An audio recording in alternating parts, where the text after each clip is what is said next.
HBO Films will premiere The Tale, Jennifer Fox's powerful narrative memoir about her own reckoning with childhood sexual abuse, on May 26, and Fox joined cast members Laura Dern, Isabel Nales, Jason Ritter, Ellen Burstyn and Common for a moving panel after Sunday night's Awardsline screening of the film at LA's Landmark Theatre.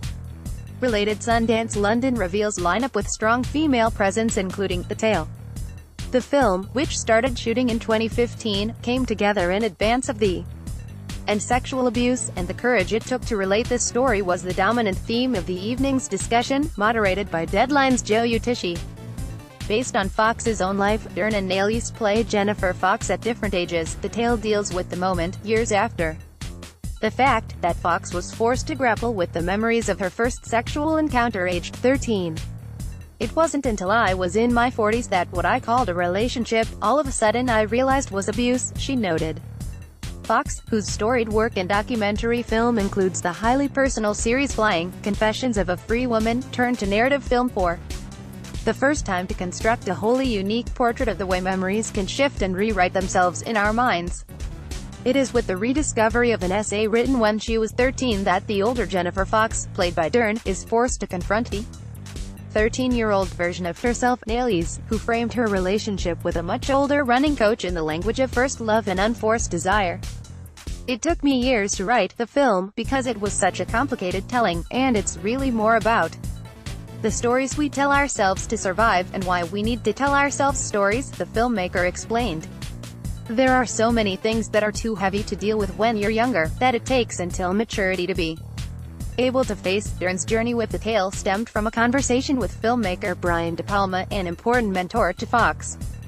Dern recalled De Palma's powerful and compelling brief. He said, "You're going to receive a script that is difficult and painful and brave, but take it seriously.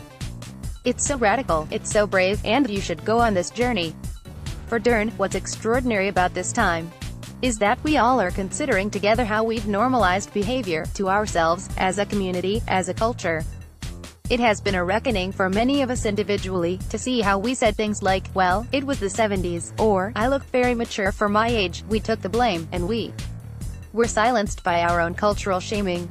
It was a welcome, if unexpected, climate in which to launch the film, she said, noting the conversations about taking on this story began many years ago. "This zeitgeist has said that there is restorative justice here," Dern said. "There is reward in being a witness to something and sharing your voice, and that has really changed the conversation.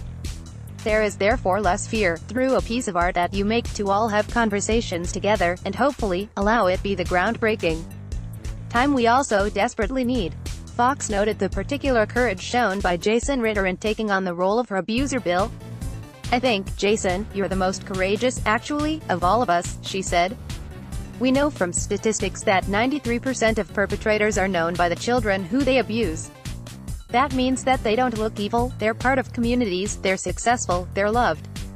Jason really embodied the kindness and the complexity of what I wanted to bring to this telling. But by the time he'd read it, he insisted, there had already been so many incredible acts of courage that led up to this moment, Jennifer writing it, people coming on board. "If I was going to be the coward to back out at the end, I wouldn't have been able to look at myself." The truth was that I read the script and I thought it was so profound and incredibly honest, and I felt like I was opening doors in my mind that I hadn't even cared to open, looking at this experience and getting a deeper understanding of what this can be like. Fox's film acknowledges, too, the pain and power of those people in her life who were closest to witnessing the revelatory journey she was on.